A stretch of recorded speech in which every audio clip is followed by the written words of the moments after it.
Alrighty. Tulsi Gabbard speaking to Russell Brand about Elon Musk's takeover of Twitter and free speech. Let's take a look at this. You know, this video doesn't look good to start with. The quality isn't good from Russell Brand's feed. Hopefully it doesn't look too much worse once I'm done here. Stay free with me, Russell Brand. Can I ask, what do you think is the significance of Elon Musk's potential takeover of Twitter and how this relates to free speech? Why is Elon Musk regarded as a distinct billionaire as opposed to the other billionaires that own other comparable sites? And what are your concerns around the subject of free speech? And do you think that what we're witnessing is a curation of new public spaces in order to manage the discourse around power and to ensure that grassroots movements cannot compete on a level playing field? Holy crap, Russell. It is because they are so threatened by a free people who can think for ourselves, speak our mind and our views and our beliefs, very robustly engage in this marketplace of ideas. That scares them. I watched about 5 minutes of this already before I decided I wanted to take a closer look at it, because I noticed how quickly the wheels just fall off on this. Russell Brand's asking a question about social media ownership and how that's going to affect everyone. And Tulsi Gabbard immediately turns that around into an us versus them. Who is the they she is speaking about? Scares the power elite who are in charge. So, of course, and this includes some of these billionaires who are so afraid to stand up and take a stand like Elon Musk has. Okay, so as it stands right now, the they is the power elite, of which I don't think you could find any more power elite a person than Elon Musk. And I'm also going to assume right now that the they will change at some point in her conversation. She seems to be of the mind that she thinks Elon Musk is going to represent her side, the us, and the us versus them, the us side of whatever she's going to talk about next. It's why he's gotten such a backlash with his purchase of Twitter and his true commitment stringently to free speech, whether you like it or not. This whole thing, haven't we talked about this ad nauseum enough that everybody should understand? We don't even know what Musk is going to do in regards to, air quotes here, free speech on Twitter. He doesn't know. He's going to have to figure it out. You know, and the whole conflation of the notion of free speech on a private enterprise. If you think that a company that was responsible to at least shareholders and now is going to be only responsible to one man and his co-investors is suddenly going to come around to seeing things the way you like it, you are seriously mistaken. Elon Musk has to try to figure out a way to make this $44 billion stinker he just got himself into work. And your concepts of free speech, which have no place in a private marketplace anyway, that's going to be pretty low on his list of worries right now. Which, by the way, the ACLU and Democrats used to be that. They used to be those champions of speech, no matter how abhorrent. Okay, this is the real they. This is what she actually was talking about. And she believes that Elon Musk is going to be on her side of the us. The ACLU is still the preeminent backer of free speech in this country, probably in the world. You may not agree. I don't agree with everything they do. You may not like everything they do, but they're pretty consistent to their morals. Have they slipped a couple times? Yeah, but you're not going to find anybody in the world more determined to keep the U.S. constitutional notion of free speech in place, which has very little to do with the private marketplace. But the real they is probably the Democrats. That's probably who the real they is. Excuse me. The other thing that we need to understand, and this is the real secret about free speech and what's going on in social media platforms on the internet. These companies that are involved, that became involved in social media on the internet, they didn't get into it for moderating everyone's speech. The fact of the matter is, you know, the internet's changed a lot over the years. The internet used to be a more specialized place where cool ideas could be exchanged. Now everyone is on the internet. Everything is on the internet, and this is the place where all the cultural battles take place. These social media companies aren't here to enforce a type of ideology, and neither is the government. the social media companies have been put in a position where they have to get in between all these debates because everybody keeps fucking whining about it on both sides. What do you think they're going to do? They're trying to run a platform, make cool things, and make some money. But they can't do that because everyone is bitching and moaning all the time. They didn't want to be in this position. They have to be in this position. There has to be moderation because everyone's forcing them to moderate. Both sides. That speech might be. What's dangerous about what's happening here is with Elon Musk continuing to forge ahead very correctly in his commitment to free speech and how he wants to change Twitter to be a truly free marketplace of ideas. The power elite are so threatened by it that they are launching the muscle of the federal government against him, basically saying, well, we're going to just start investigating Elon Musk.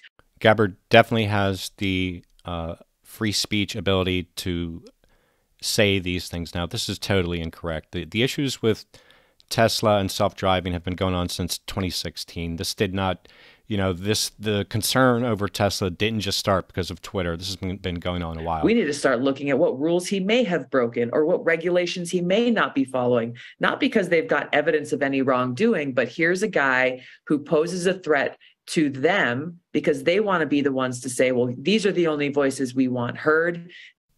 I don't even know what she's talking about now. The voices to be heard where? What are you saying?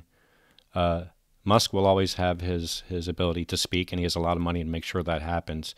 But I notice now the they now is the U.S. government. I'm getting the feeling by the time she's done talking, she's going to be completely surrounded by enemies.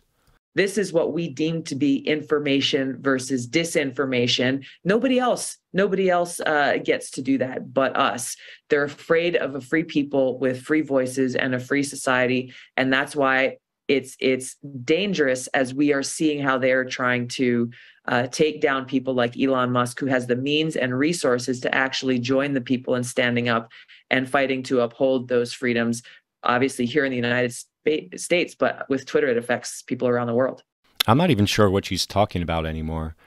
We're on to the, we're on to the third they, and this they is in some kind of grand conspiracy to silence Musk. I mean, the issues with Tesla and self-driving have nothing to do with Twitter, and his ability to speak is not hindered. I don't know what this conspiracy she just built was. That didn't even make sense to me. As the culture appears to continue to disintegrate and become more and more defined by tension and conflict, it seems to me that centralized power, whether it's governmental or corporate, seems less and less legitimate and less valid and less tenable.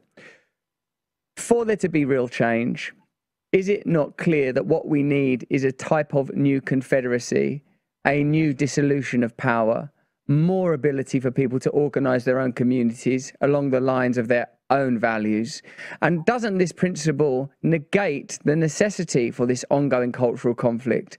Isn't true freedom the freedom for each community to decide what their values are, outside of what would seem to me to be some pretty obvious Sesame Street values around kindness, compassion, tolerance, not killing one another, that kind of stuff? What are your views on decentralization and how decentralization might diffuse much of this current cultural conflict?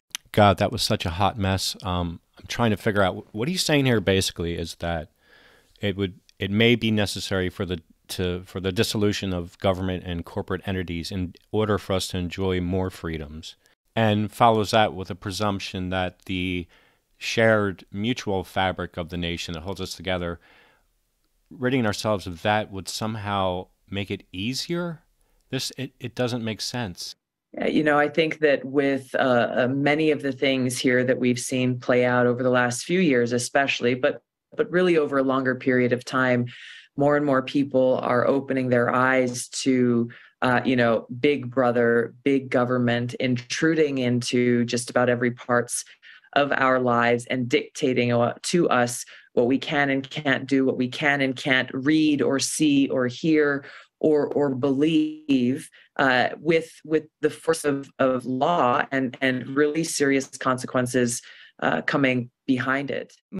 So Gabbard wasn't really entirely willing to entertain his notions, his philosophical argument here, but she was willing to agree to further the concept of Big Brother.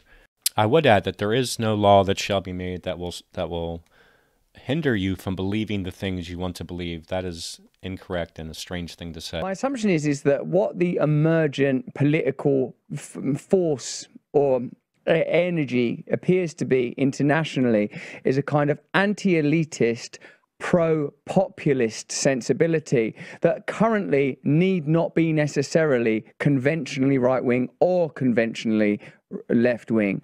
That there is a sense, in my opinion, Tulsi, a kind of fusion of libertarianism and decentralization. The ideas around community, whether they are progressive or traditional, appear to be more important than ever. Dude keeps pushing this. Is this his agenda? He wants her to agree with him that we need a decentralized and what will in fact be a destabilized nation. Well, he just expanded that to the entire world now. He thinks this somehow will bring everybody the individual freedoms that they rightly would like to possess. It's a very idealized. Did he say he was a libertarian? He sure sounds like one. These are people that push for this mythical world that can never be. It's the fabric of, the nation and the globe that we have governments and organizations that interact with each other based on our needs that propels us into the future.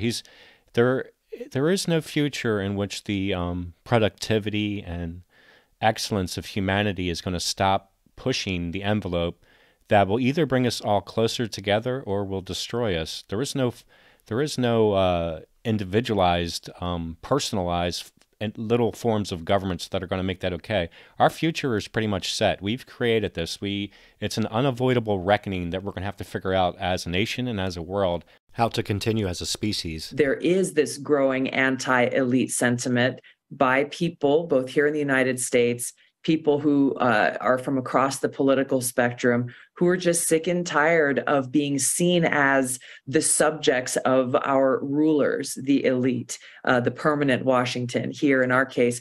But we're seeing similar kinds of energy and, I guess, movements building in other countries in the world as well. Because as you mentioned, there's a number of these multinational globalist entities who are seeking to exert their mandates on us as a people. Now we're back to corporations as the they again.